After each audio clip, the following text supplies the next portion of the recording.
Hello and welcome to Oh the Horror, where we all go with Matt sometimes. I'm Jack Ellis, And I'm Matt Ellis. and today we will be reviewing the newly released Scream sequel, Scream 6.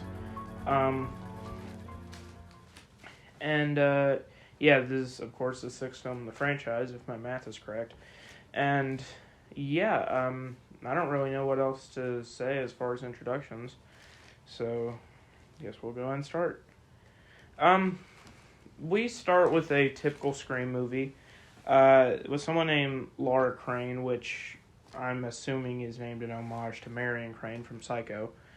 Get a call from a killer, except this time she is on a Tinder date when, she says that, she's called by the person she's dating, and he says that he's late because he got lost. And she goes to try to meet him in an alley that's right next to the restaurant. But in that time, she gets stabbed in the alley behind a dumpster. And then Ghostface finishes her off, and then, in a very surprising moment, actually takes off his mask and disappears right back into the street. This guy is revealed to be a man named... What's his name? Sorry. John Davis, wasn't it? No, Jason Carvey. Okay. Who was actually a student of Crane and also a classmate of Tara from the previous movie. He goes to his apartment and gets a call from his murder accomplice. And he says that they're trying to finish Richie's movie and describe what the murder was like. The person on the other end of the line turns out to be Jason's killer, who kills him after he shows that the other killer is dead in the fridge. So, this opening scene, what do you think? I really gotta hand it to the Scream franchise. Every movie they have to make a new opening scene that is unpredictable somehow, and they always manage to do it. Like, you always think before you see these, like, how are they gonna make the opening scene, like, and you come up with every sort of, possibility, and, I still just never see it coming, what they end up doing. Like, it was really creative for them this time to have the woman be, it be a woman waiting for her Tinder date and getting a call on her cell phone. That puts a nice touch on the modernity of it. And then the killer who killed her wearing a ghost face mask ends up being killed by another guy wearing a ghost face mask. And so yeah, I thought that was pretty cool. So yeah, just well done. Yeah. So, couple of things. I'll probably talk about this.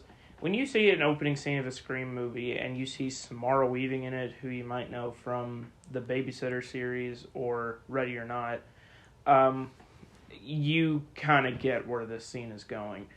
And so I like that. And again, you said how every scene has to be different. So what about this scene will be different?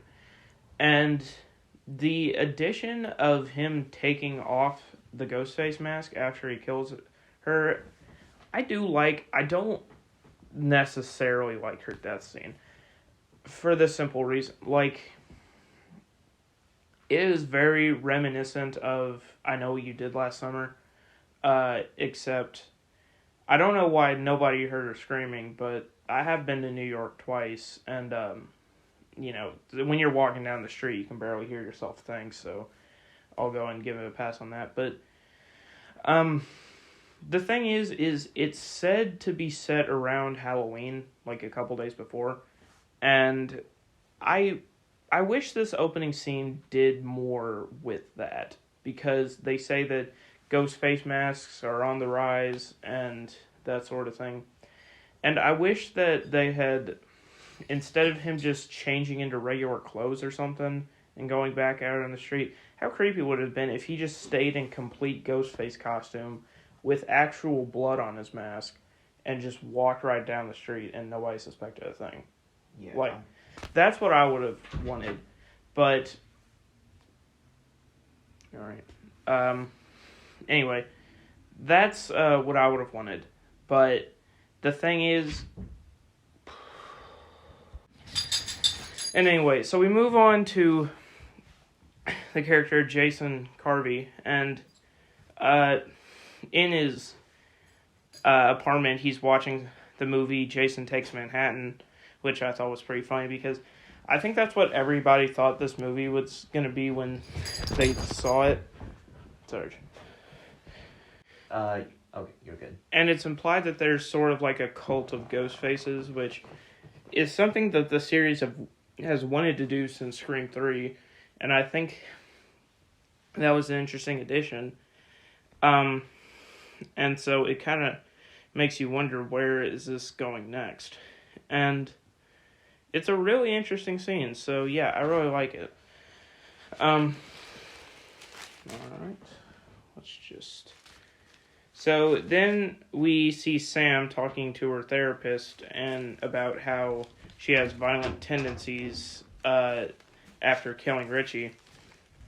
And then she abruptly leaves when her therapist starts getting really weird about that. And then we see Tara is at a frat party getting wasted with the other Woodsboro survivors, Chad, Mindy, and Mindy's girlfriend, Annika.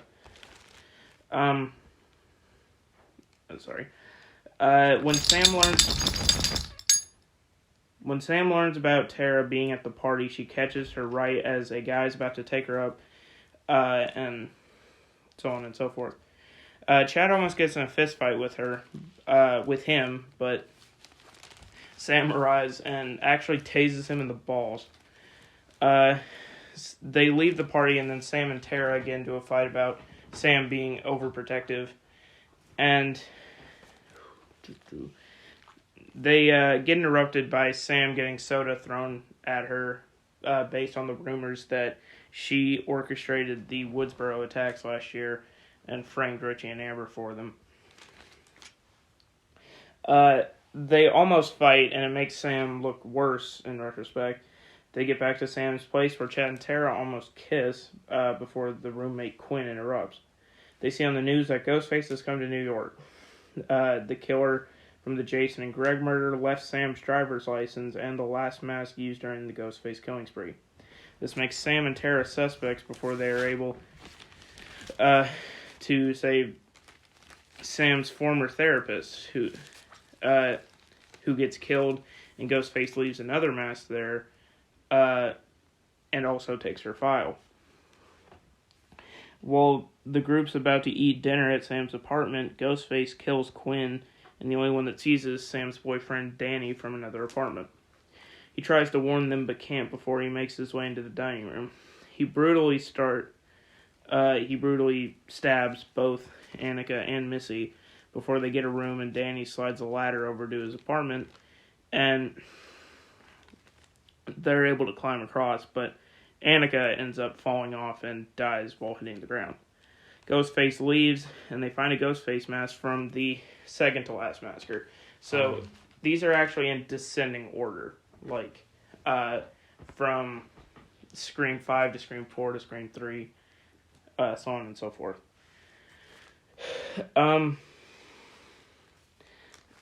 Detective Wayne comes out of the building crying over his daughter's passing, and he still wants to catch the killer.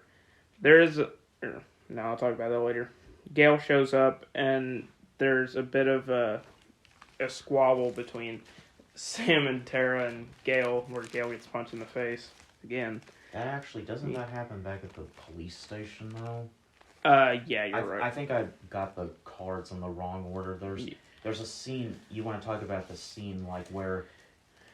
There's the scene where Ghostface calls them and tries to kill Sam. Do you want to talk about that? Yeah, sorry. So earlier in the movie, there's the convenience store scene where Ghostface straight up uses a shotgun and chases them through a bodega in New York. And it goes from chaotic to suspenseful like that. And that's just a really great scene. Sarge, stop it now. Okay. Um, and so after that, Kirby shows up, uh, and she is actually an FBI agent now. If you remember Kirby from Scream 4, I actually love that character, and I like what they did with her in this movie. But they do go to an old movie theater that looks like a museum honoring Ghostface. The room has actual weapons and other evidence pieces from all of the massacres. The group seems both fascinated and disturbed by this. Ghostface moves on to the next victims, Gail and her boyfriend. The killer kills the boyfriend and tries to kill Gail before Tara and Sam show up and he leaves. Paramedics help Gail. So, yeah, what did you think of this stretch of movie? Sorry. Well, to start off with them being at the party, I'd say as a result of Tara actually stunning that guy in the balls, he either two things are going to result from that. Either one, he's going to become sterile, or two, his kids are going to have superpowers. Like there simply is no in between. And yeah, I did like everything up into everything in this part. I don't really understand though why when in the one scene where Danny saw Ghostface before everyone else in the house did and tried to warn them, it's like, why did he stay in his apartment? Like, if he wanted to help them, why didn't he just, go over there himself or even, like, call 911? I mean, yeah, that's fair. I understand that. I mean, and so, but I mean, I did like these killings. I thought they were very well made, and I did like how this killer actually is leaving relics. Well, he's leaving masks like calling cards, right from all the previous killings. It's like a lot of people have been fascinated by the previous Ghostface killings, and some of the massacres were based on the previous ones. Like they've kind of built on each other over the years. But yeah, I did think that was a pretty interesting aspect to it. And yeah, I did like where in the scene where Gail actually caught up with them. It's worth pointing out also that Gail actually did write about the last Ghostface incident with Richie and Amber, even though she said she wouldn't. Which, I mean, to be fair, that kind of thing is her job, so. But, Sam and Tara still, of course, were very angry at her over it, and Sam, as you said, even tried to slap her, but she dodged it, and was just like, honey, this ain't my first rodeo, from when Sydney did it. But then Tara just slapped her. Yeah. So that was a good part. Oh, and also Sydney she's not in this movie, but they do mention her, and she just says she's taken her family somewhere safe. And so yeah, and one thing that's another interesting thing about this movie is the fact that it's set in New York as opposed to, just some backwater town. Really, it kind of makes you think, either way the killer is going to have an advantage to his killings. Like, as if they're in the woods, he can hide in the woods. If they're in one of the largest cities in the world, he can hide in plain sight. Yeah. So that's one thing I did like about this, but you can go on. I do really like the party scene because it's sort of refreshing after last week with Sorority Row. It's actually like I've never been to a frat party, obviously, but it seems more grounded. I mean, like I have had parties like similar to this, but not like to that scale. You've had pizza parties, dude. Yeah, but yeah.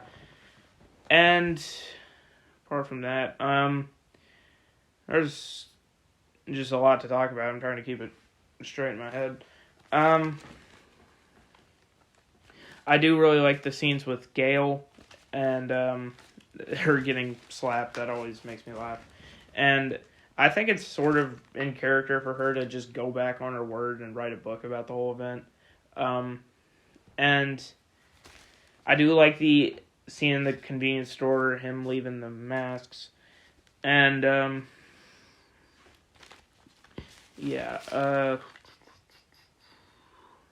the introduction of, like, internet conspiracy theories is actually really cool.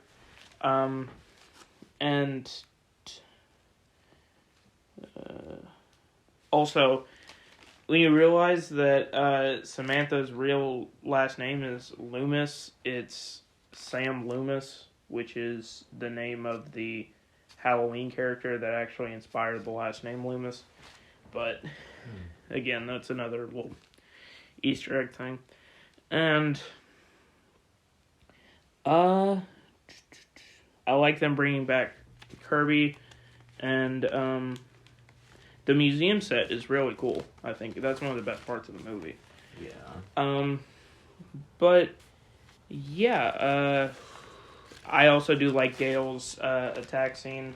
You know,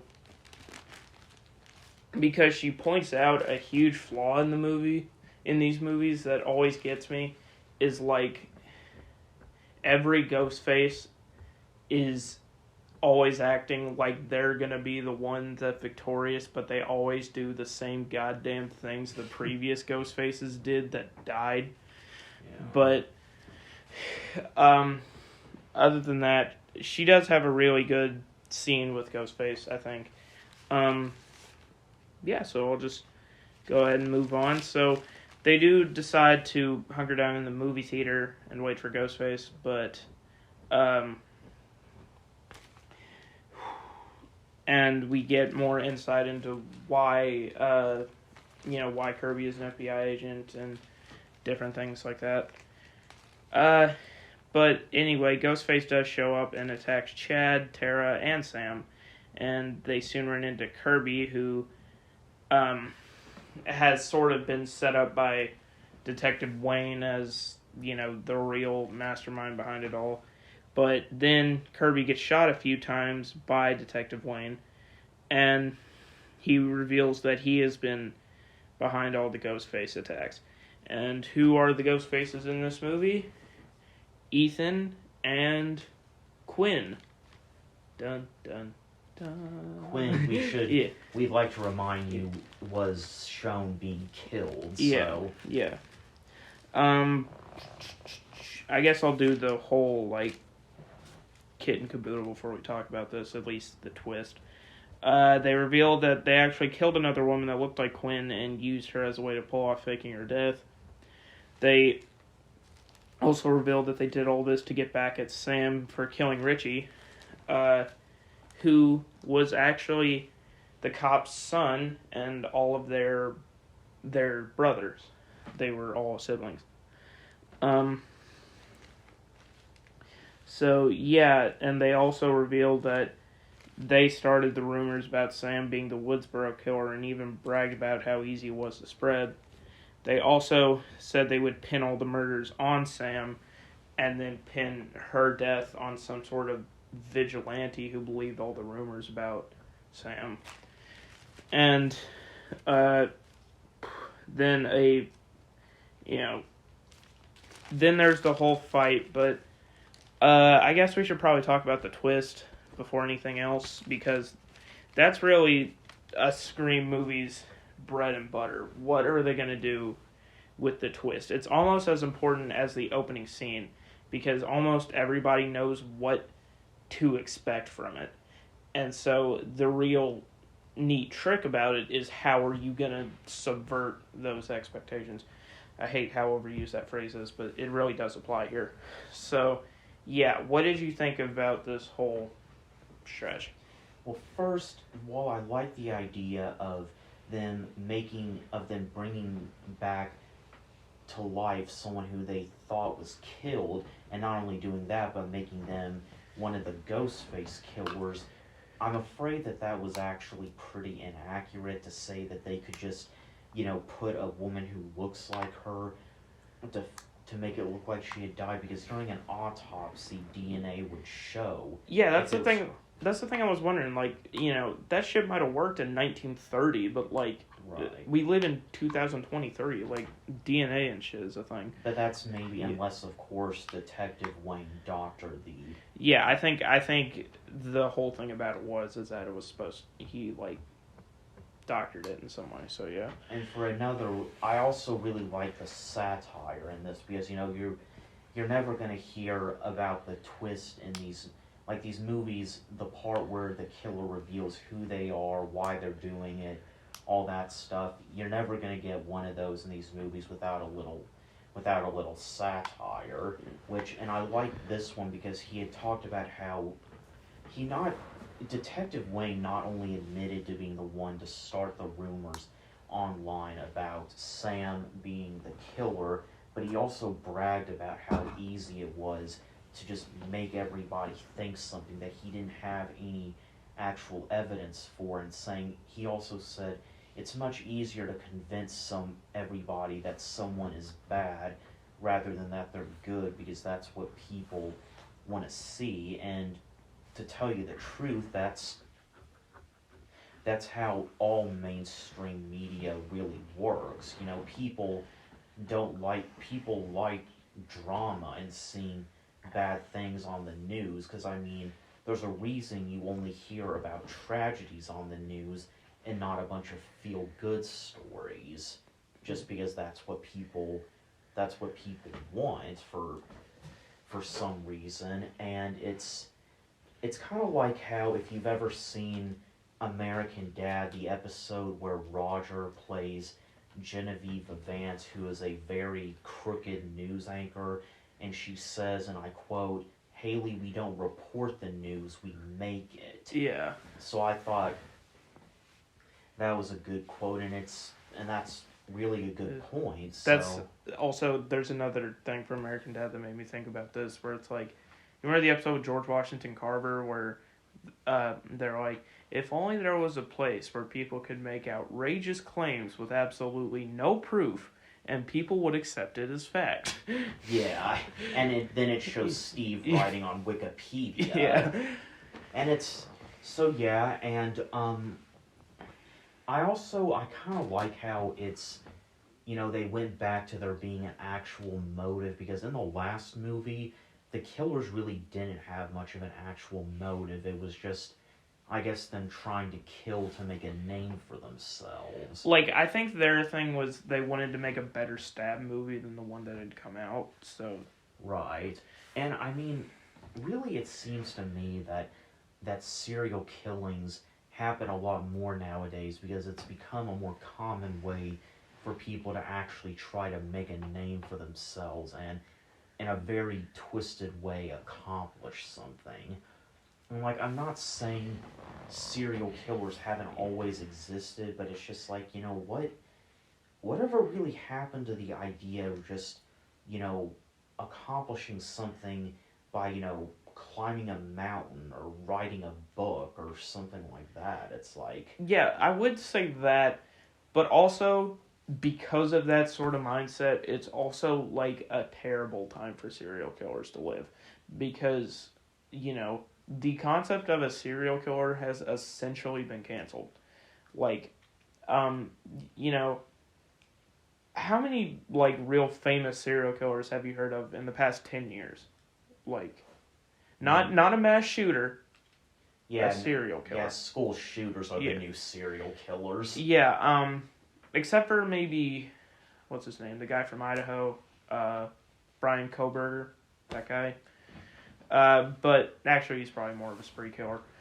But, yeah, so, I'm sorry to interrupt you. Were you finished, or? Well, I was actually going to talk about something that, to build on what we said about how, we have mass shooters nowadays rather than serial killers.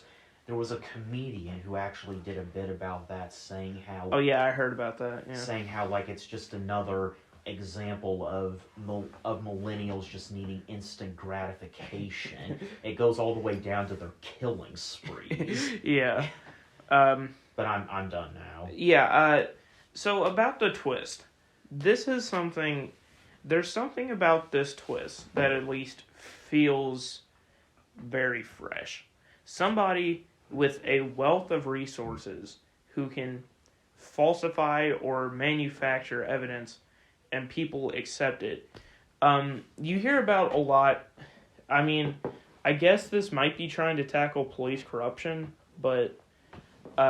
So, you know, that concept of, you know, easily getting away with it might work for a police officer. He even says that. And him creating this cult of ghosts... That's my bad. It's no problem. Him creating this cult of ghost faces out of his own family to try to avenge the death of Richie. These are all really great ideas. My problem with it is, like, for one, the reveal that Quinn is still alive and one of the killers, it's very tired to me. So, the thing is, like, Scream 1 kind of did that, Scream 3 kind of did that, Scream 5 did that a little bit. It's not something that's, like, the newest thing in the world to this franchise. But... The thing that really bothered me with this, I like the family aspect of it, but I really don't like that Evan and Quinn and the new cop were the killers. Why is that? Because it makes me feel like I didn't get anything out of this movie. Because the killers and the people who were killed were all characters that were invented for this movie. So, there's no stakes. There's no, like, breaking the status quo. Everything just goes back to square one at the end. And I was really, really excited for the twist ending of who the killer was. And we find out that the kid Ethan was, like, just a random guy who they just kept shitting on for no reason. Yeah. But the fact that he's the killer, it's all just so, I guess, underwhelming. But I do like the inclusion of, you know, the sort of, like, internet conspiracy theories, you know, with things like QAnon, and sort of that thing. Sarge, come in here, bud.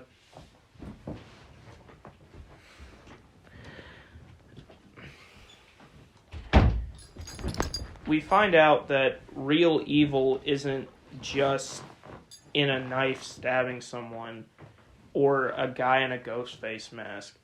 It's about people who legitimately try to harm innocent people through blatant misinformation for their own amusement or ignorance. Mm-hmm. And it's a sad fact of our world, but it's something that happens. So, with the twist of this movie, what vernacular can I use to describe the feeling I got out of finding out the twist in the movie? To use an overused slang word, mid. It was very mid to me. And there's some parts about it that I like, some parts about it that I don't like.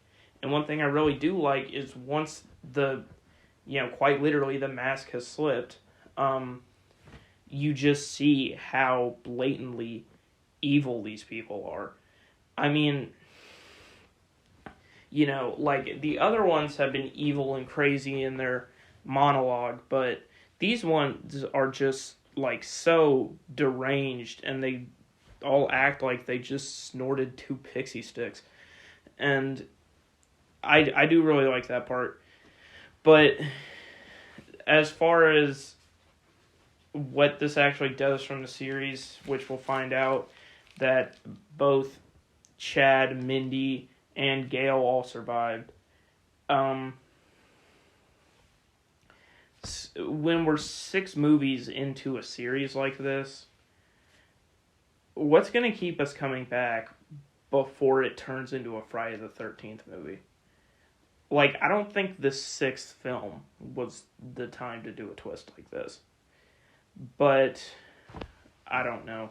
This is strictly my subjective opinion, and if you all like this, I'd take nothing away from you. It just was not for me. I mean, and that's kind of like what you said about how the killing, the motives behind killing not being original. It's like, you know, the problem with that is that there are 3 motives behind it. There's one of 3 motives behind every murder, and this is like a criminology fact. It's either done out of love, revenge, or for money. So like you unfortunately don't really have too many different reasons to give for these murders happening, but yeah, I mean, I don't hate the motive for why they did it. I actually think it's kind of cool. The only thing that I could really not like about it is I feel like this series has become a little bit too incestuous as far as the stab movies, where every killing at least tangentially has to be related to the stab movies in some way. But you know, it's more of the how that I'm more upset about, and the who rather than the why. But yeah, at the end, it's let's see. They get into a long fight where Tara ends up stabbing Ethan in the mouth, and Quinn gets shot right between the eyes. Sam and what's his name? Kirsch, yeah, have a fight where they get sent off the balcony, and Kirsch passes out. And then when he wakes up, Sam is behind the projector and starts stabbing him with a ghost face mask. And at this scene, I was just like waiting for, at the end, she's in a ghost face mask. All these rumors have been started about her. And as she's in the process of stabbing a police officer, the cops just come rushing in. And like, she's just caught in this very unfortunate position. But I suppose I would have sort of crapped on the whole movie. But if, you know, that's just sort of what I was expecting as I was in the theater. But yeah, then we get the classic denouement where we find out everyone's alive, the cops are everywhere, and they go on to live their normal lives, leaving Ghostface behind, even though Stab 7 is, I'm pretty sure, confirmed at this point. Or Scream 7, sorry. One thing that I kind of was wondering about the scene where Sam actually puts on the Ghostface cloak and mask and actually stabs the cop to death with the same knife her dad, Billy Loomis, used. I'm kind of wondering if that's like sort of her, like, not running away from the facts of who her family is, but her actually owning it. Yeah, I think there's some symbolism there with... And I mean, not only that, but Tara actually stabbed Ethan in the mouth. Yeah, she like shoved a knife down his throat, pretty sure. Yeah, so it's like that's kind of another, you know, Billy Loomis was obviously her dad too, so yeah. Maybe that was like her dad also. No, I don't think Billy Loomis was Tara's dad. Oh wait, no, never mind, she wasn't. He wasn't. But yeah, also we forgot to point out that another classic Scream thing happens where someone who you thought was dead, and it was Ethan actually, comes over and starts with a knife and starts trying to kill Sam and Tara again, but then Kirby, as it turns out, is still alive, and she actually kills him by shoving the same TV onto him that was used to kill Stu in the first movie. Yeah. That was pretty cool. But Yeah. yeah, that's. We also forgot to mention that there was a part on the subway where one of the Ghostface killers, I'm not sure which one, it was. Never mind. It was Quinn. Well, no, wouldn't it have been Ethan since he was actually on the bus? Ethan was unmasked, though, at the time of the killing. Okay. Well, yeah, it was Quinn. Well, Ethan and Missy got behind the rest of the group and had to take the next train, and Quinn actually stabbed Missy to where she almost bled out and got away, like on a crowded subway. Yeah. Everybody was, everybody was within 5 feet of each other, and she was actually able to almost stab a woman to death and walk away from it. Yeah, like, I do like that scene where it's like, there are so many ghost faces, which one's the real one? It's Halloween, everybody's in a mask. I like that to the extent that you forget that Scream 2's opening did almost the exact same thing. But I also do like the addition that it is set during Halloween. But also, like, everyone in the subway is dressed as a horror movie character. Like, you don't see many, like, Iron Mans on the subway. Like, Yeah. But, as far as that, as far as the movie itself, I really enjoyed it. There are a few things here and there, but as a 6th movie in a franchise, I think it did. I really need to stop fidgeting with that thing. I think it did an excellent job, and other than a few sort of short things here and there, I think it really nailed it, and I like the portrayal of New York. That it's not sort of like campy in any way, but it's more realistic than anything. But yeah, other than that, Yeah, I like the movie too, and I think I wasn't really sure what you meant when you said that it was pretty much set that there was going to be a Scream 7, because I kind of thought this may very well be the last one, because they were saying how, like, the last Scream killing would involve dropping the mask from the first killing, and then that's what Sam did at the end, is she dropped her dad's mask from the first movie and walked away, kind of showing that, like, the Scream killings ended with her. Yeah, that's entirely possible, but I just saw on Twitter that, like, there might be a Scream 7, so Okay. yeah. But anyway, overall, I'd give this movie probably a 7 out of 10. I give it an 8 out of 10. No, I meant an 8 out of 10. Sorry. Yeah, so anyway, I'm Jack Ellis. And I'm Matt Ellis. This has been Oh the Horror. We'll see you next time. Thanks for listening.